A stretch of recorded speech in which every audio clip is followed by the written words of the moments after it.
rescatar lo que se había perdido. Y sabe que lo que se había perdido era tu vida, la tuya, la mía.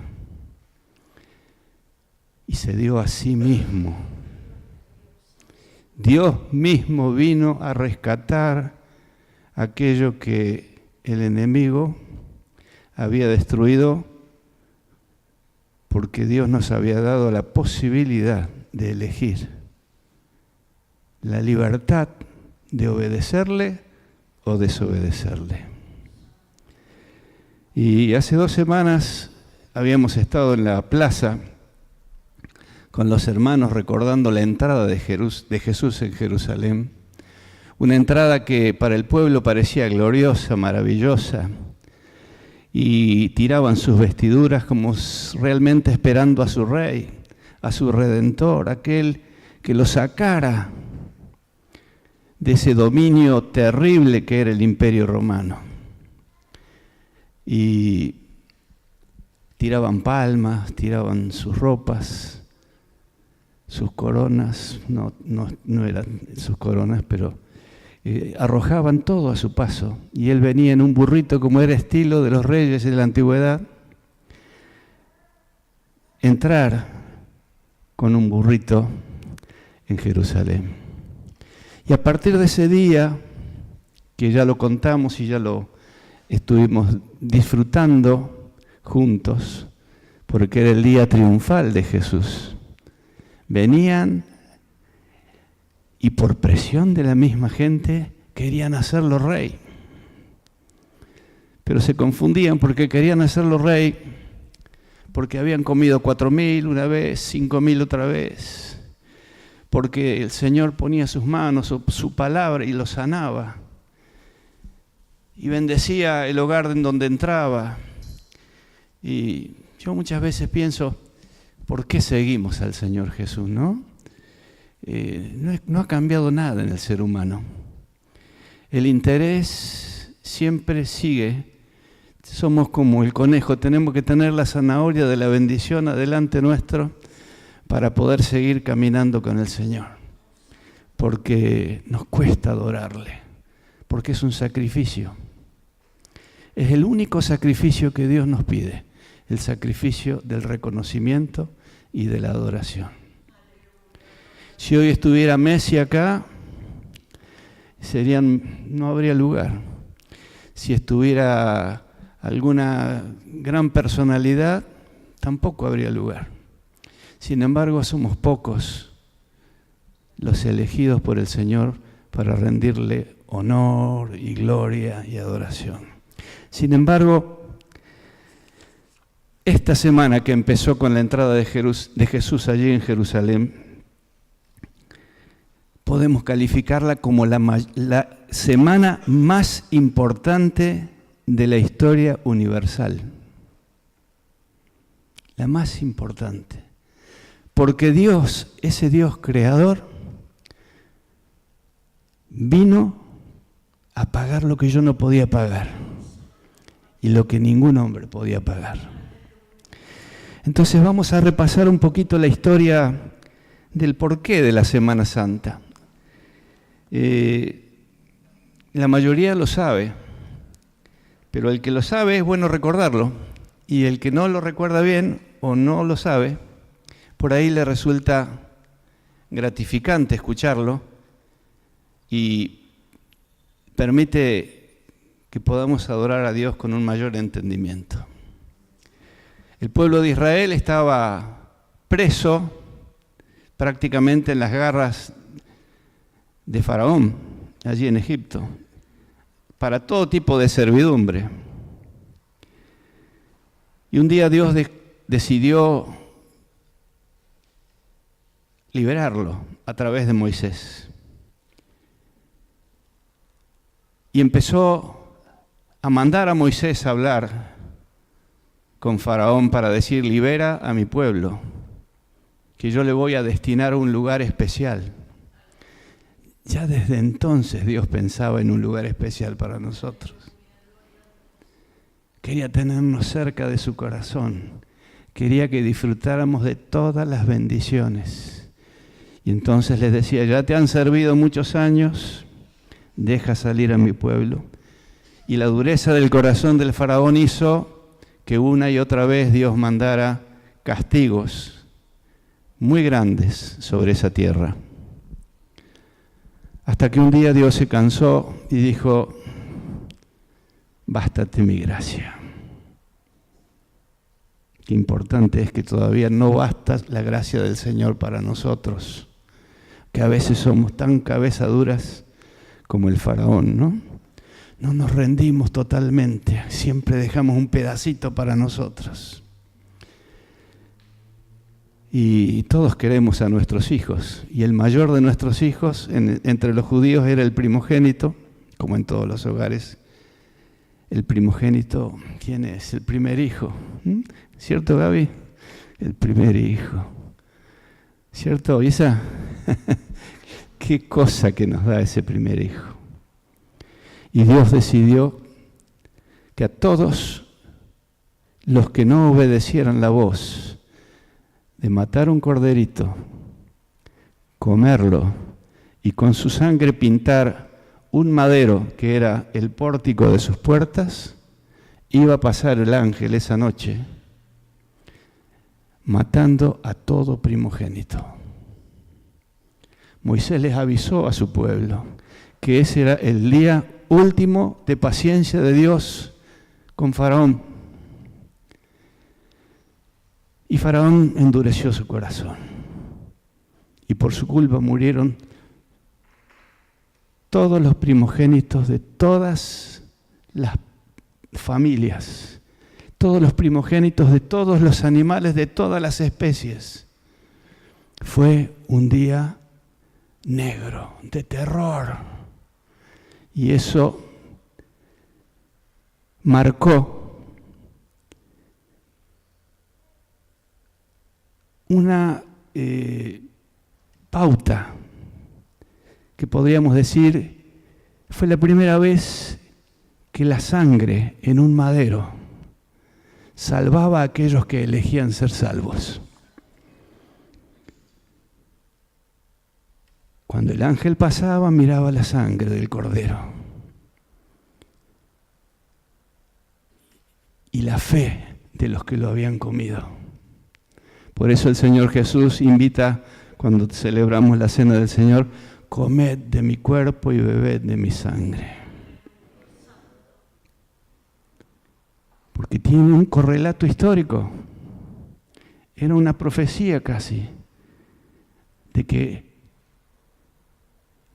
matando y comiendo ese cordero y pintando en el madero con la sangre, el ángel pasaba con bendición en vez de con castigo. Y es por eso que los judíos al día siguiente salieron pidiéndole riquezas, se los querían sacar de encima, de no quererlos dejar salir. Toda la gente aportaba todo lo que pudieran para que los judíos se fueran. Dios los sacó con mano poderosa de Egipto. Y todos los años la Pascua era eso, la fiesta de la libertad, la fiesta de no ser más esclavos. Yo no sé si nosotros festejamos el haber sido liberados del pecado, pero deberíamos hacerlo más a menudo. Hay tantas cosas que el pecado pudo haber traído para nuestras vidas en cuanto a maldad, en cuanto a maldición, que no nos damos cuenta la bendición que ha sido que Dios nos libertara en el momento que lo aceptamos a Jesús como nuestro Salvador. Por eso cuando Jesús se va a bautizar, en todos los evangelios, en los 4 evangelios, en Mateo, Marcos, Lucas y Juan, tenemos distintas formas de relatar cosas parecidas. Juan es un poquito más corto, no el más corto de los 4, pero él era el más chico de los discípulos y el que escribió más cantidad de cosas, porque escribió varias cartas. Y su tema principal era ver el amor de Dios. Por eso Juan el Bautista, cuando lo ve venir, dice allí en Juan, el capítulo 1, verso 29 al 32. Yo estoy leyendo la Biblia, versión, alguna vez que me han escuchado, yo leo en traducción lengua actual, porque es la que tiene la letra más grande, ¿no? Ustedes se darán cuenta por qué, ¿no? Pero bueno, yo lo voy a leer así, ustedes si lo quieren pasar, seguramente lo van a pasar en la versión Reina Valera. Dice, al día siguiente Juan vio que Jesús se acercaba, entonces le dijo a toda la gente, aquí viene el Cordero de Dios, que quita el pecado de la gente del mundo. ¿Qué dijo? Que quita el pecado de todo el mundo. Pero si lo estaban esperando los israelitas, ¿qué pasó? Sin darse cuenta, Juan profetizó un cambio de paradigma. Lo estaban esperando los judíos para salvarse, para hacerles un rey poderoso que los hiciera un pueblo tremendo. Pero Juan, a través del Espíritu Santo, revela un cambio maravilloso.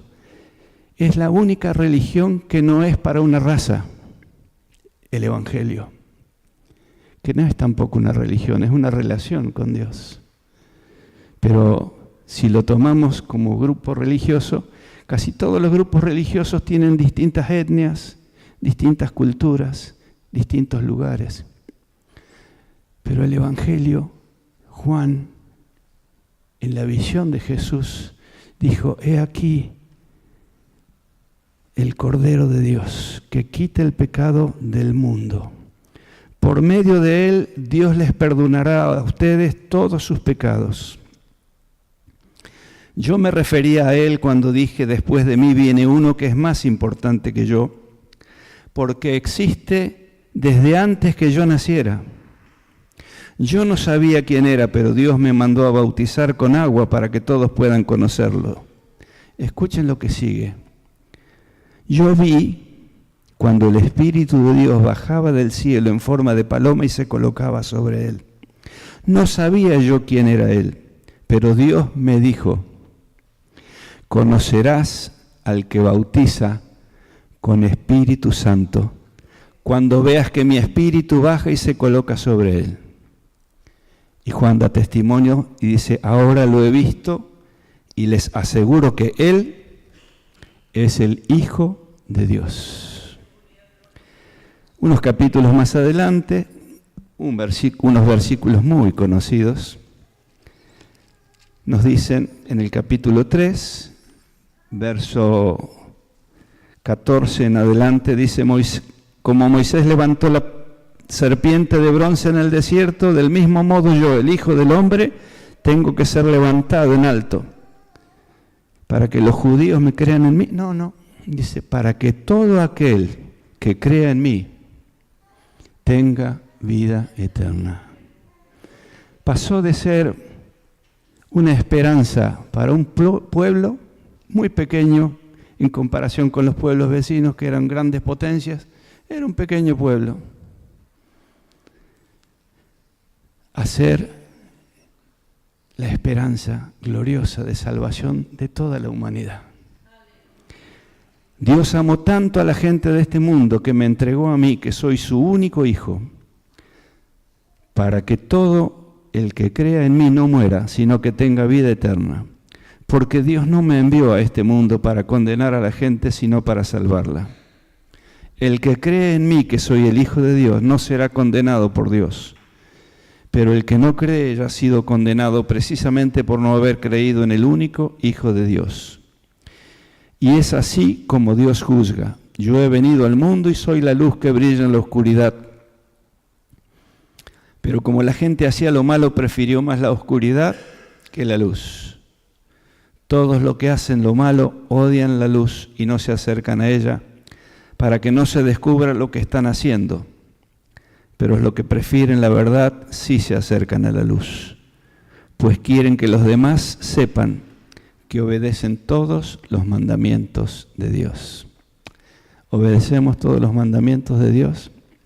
Con la ayuda de Él, sí. Y a veces cuando no los obedecemos y pedimos perdón, nos arrepentimos, el Señor también continúa con nosotros.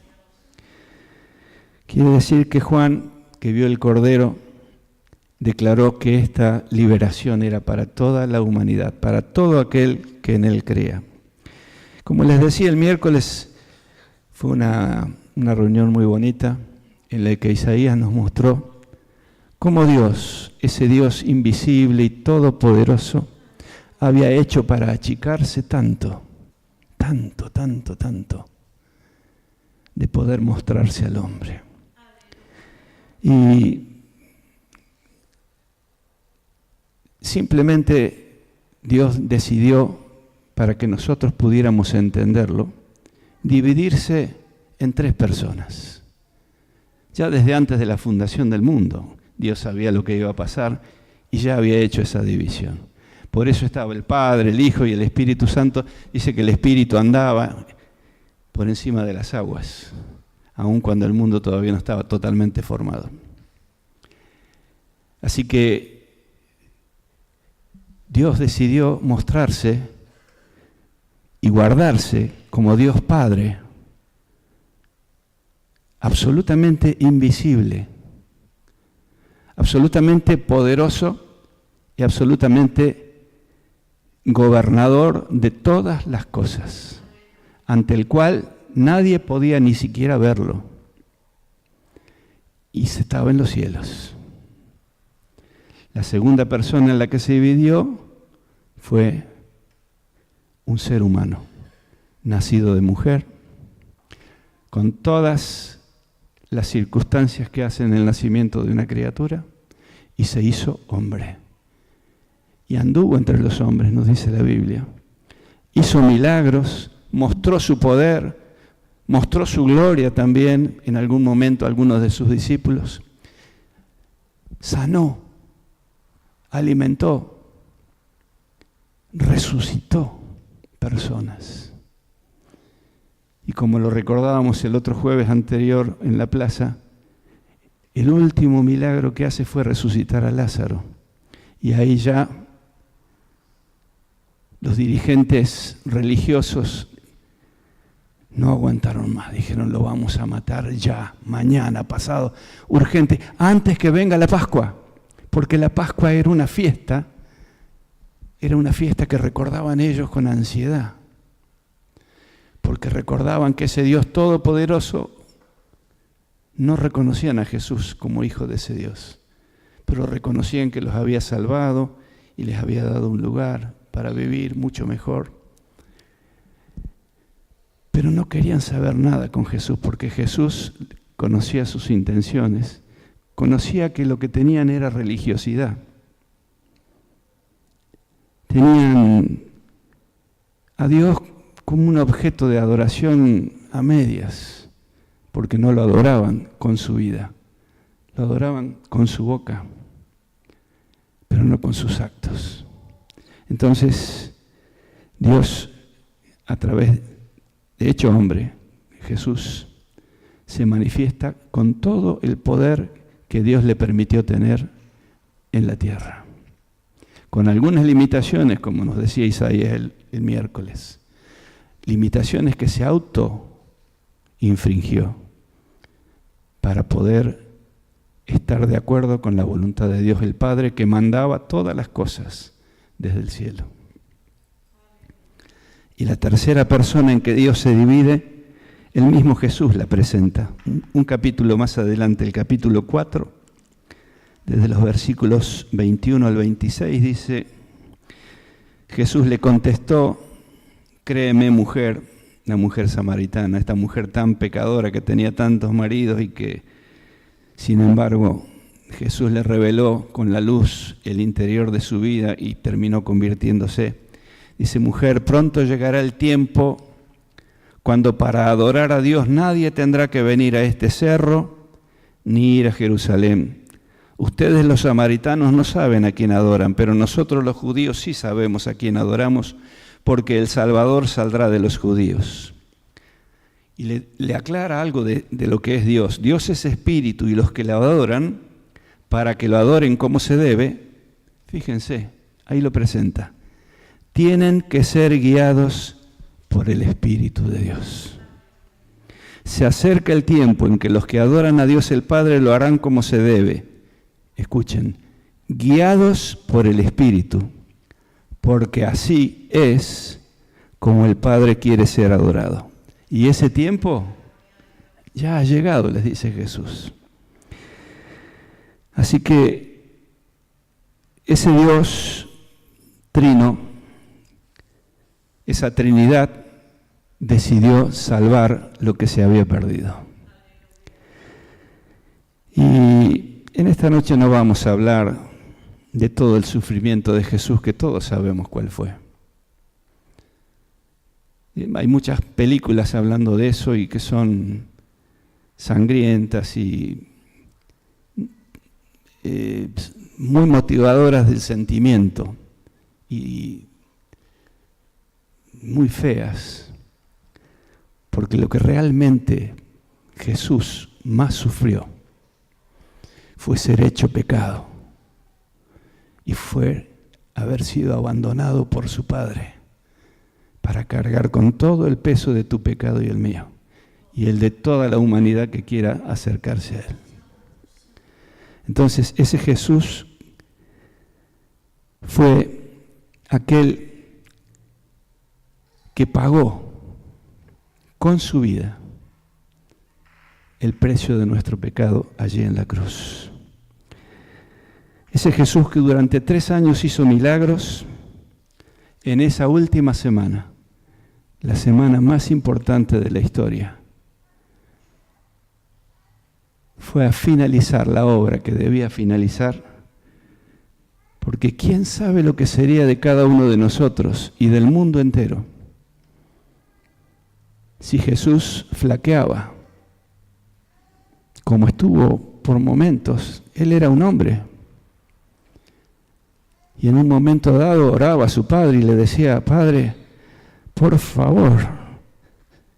Fíjense que estaba orando allí en el Getsemaní,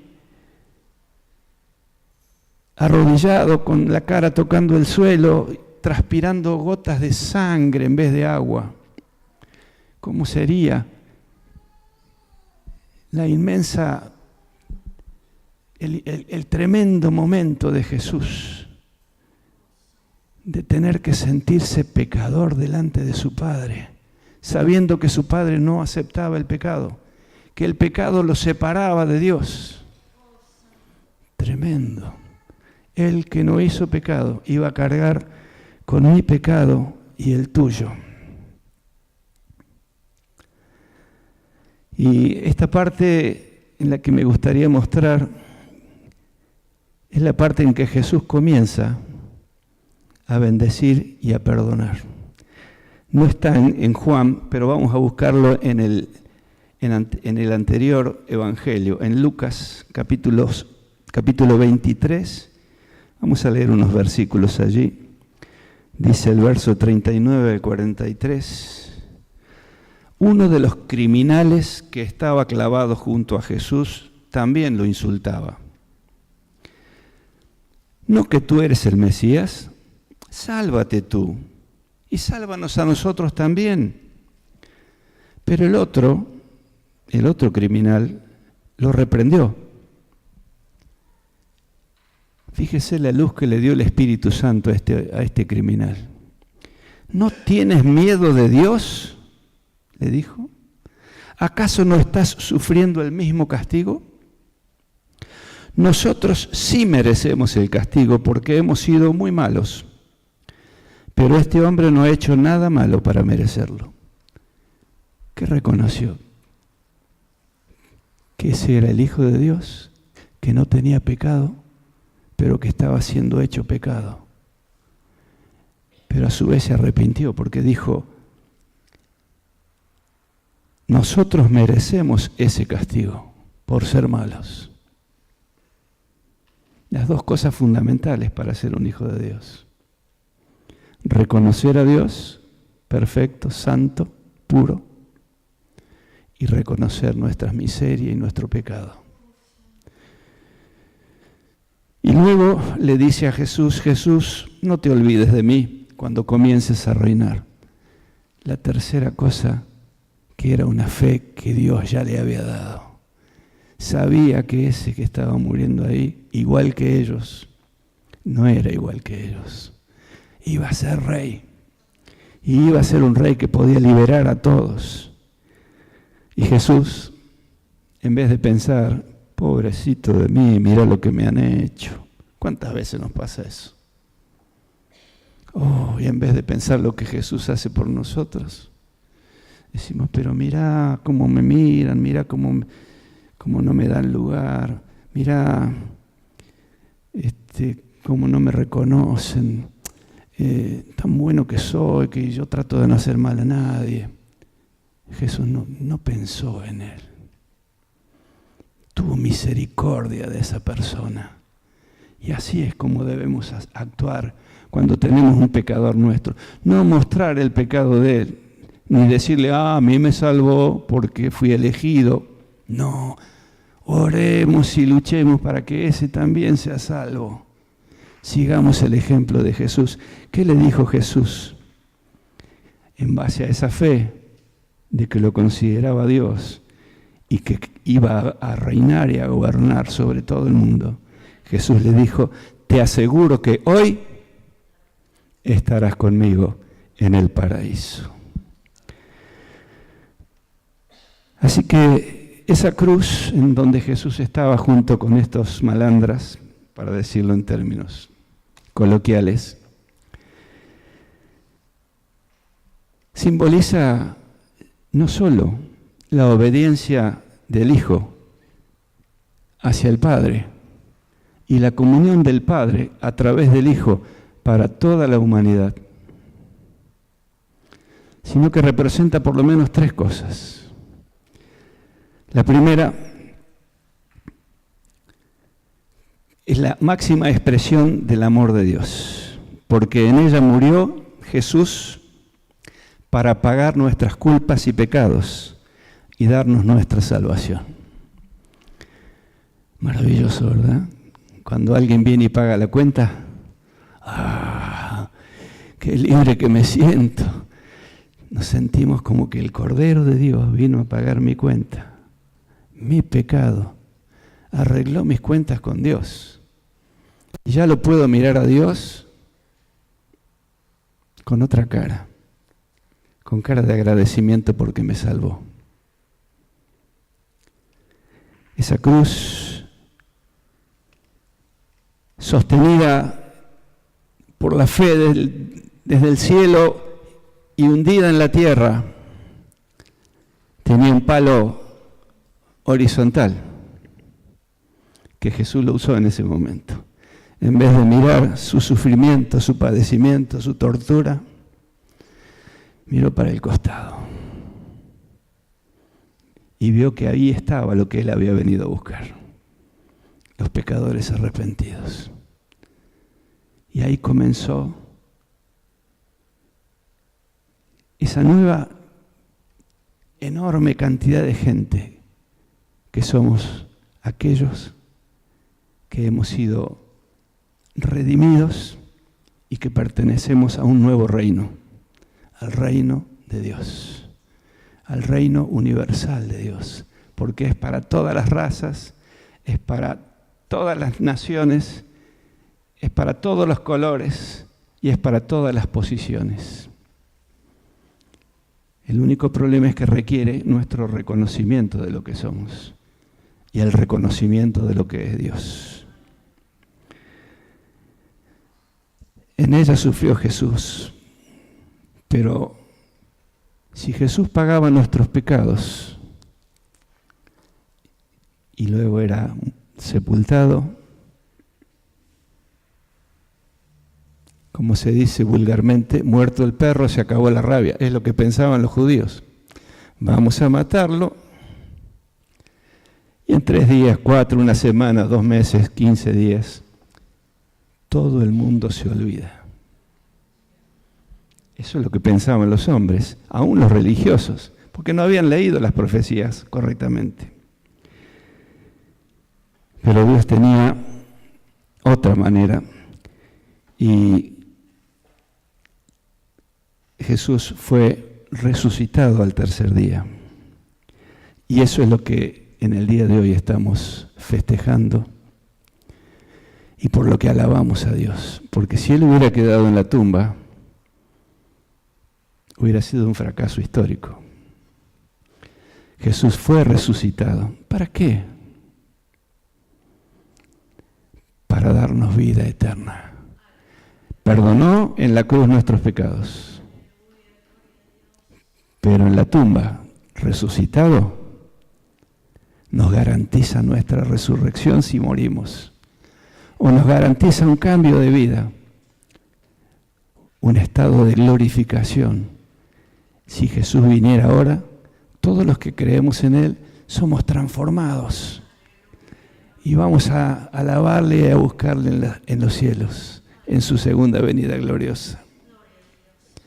Pero Él también, cuando vuelva, va a venir con otras funciones. No solo del Salvador, sino que tendrá un límite la gracia. Y a partir de ese momento comenzará el juicio por cada uno de nuestros actos, los que creemos y los que no creemos. No vamos a perder la salvación, pero tendremos que rendir cuentas de lo que está bien y de lo que está mal. Por eso Juan, en muchas de las cartas se le llama el apóstol del amor. Y allá en 1 Juan, una de las 3 cartas que escribió, establece ciertas pautas que son las que muestran si somos o no somos verdaderos hijos de Dios. No para juzgar a nadie, sino para juzgarme a mí. Cada uno tenemos que juzgar nuestra vida. Dice el apóstol, desde el versículo 1, dice: amados hijos míos, debemos amarnos unos a otros, porque el amor viene de Dios. Todo el que ama es hijo de Dios y conoce a Dios. El que no ama no conoce a Dios, porque Dios es amor. Y desde el 13 hasta el final del capítulo dice lo siguiente: sabemos que estamos íntimamente unidos a Dios, porque Él nos ha dado su Espíritu. Por el Espíritu lo sabemos. Nosotros mismos lo hemos visto y lo decimos sin miedo.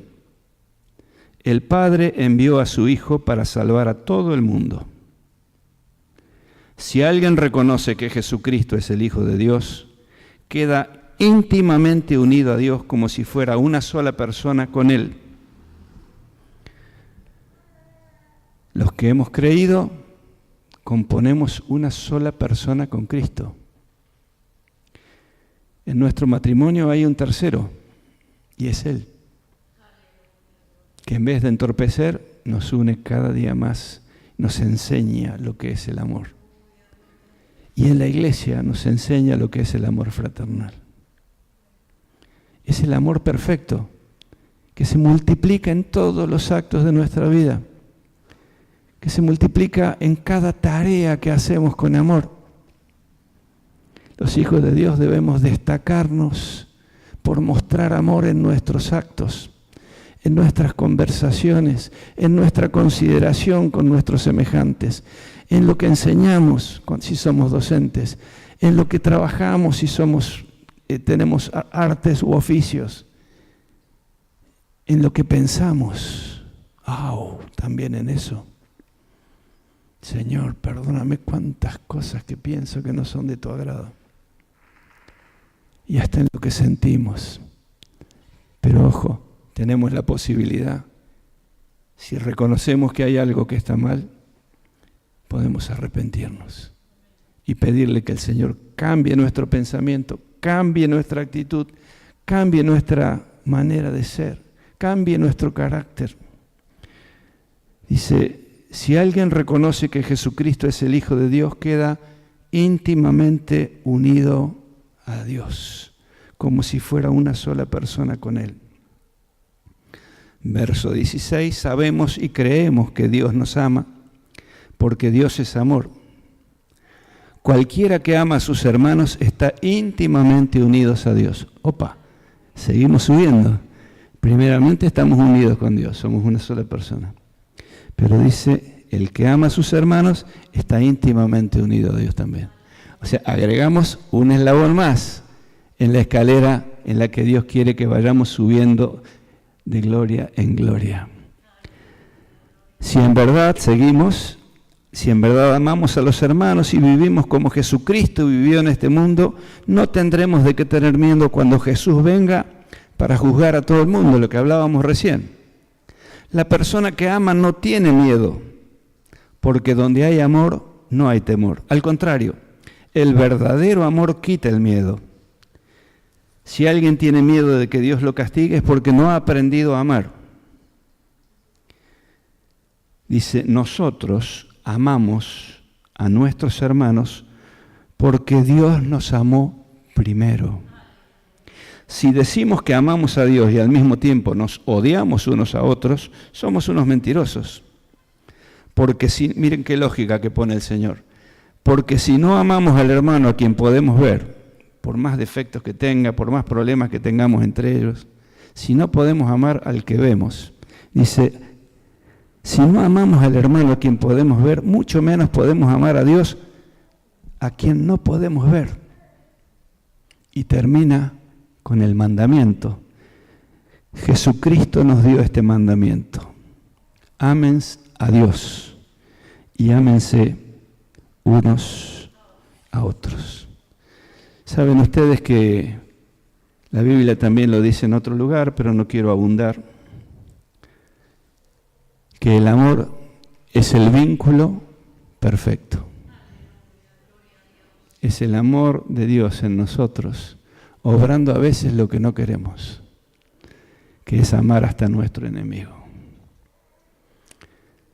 El Espíritu Santo nos va a guiar si lo dejamos para hacer estas cosas. Pero si lo dejamos, porque, ¿saben una cosa? Es la única creencia, el Evangelio de Cristo, que todavía nos permite elegir. Eso sí, elegir y pagar la consecuencia. Yo a veces veo a los chicos salir afuera y estoy cuidando la puerta y les digo, anda a ponerte un abrigo que después te vas a resfriar. Y a los pocos días lo veo que está con los moquitos acá. Bueno, todo tiene una consecuencia.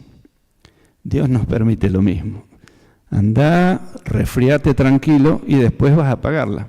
Bueno, en la vida espiritual pasa exactamente lo mismo. Nos podemos agarrar un buen resfrío espiritual y podemos estar lejos si no actuamos con ese amor que Dios ha puesto en nosotros, que es un amor perfecto, más allá de las imperfecciones humanas.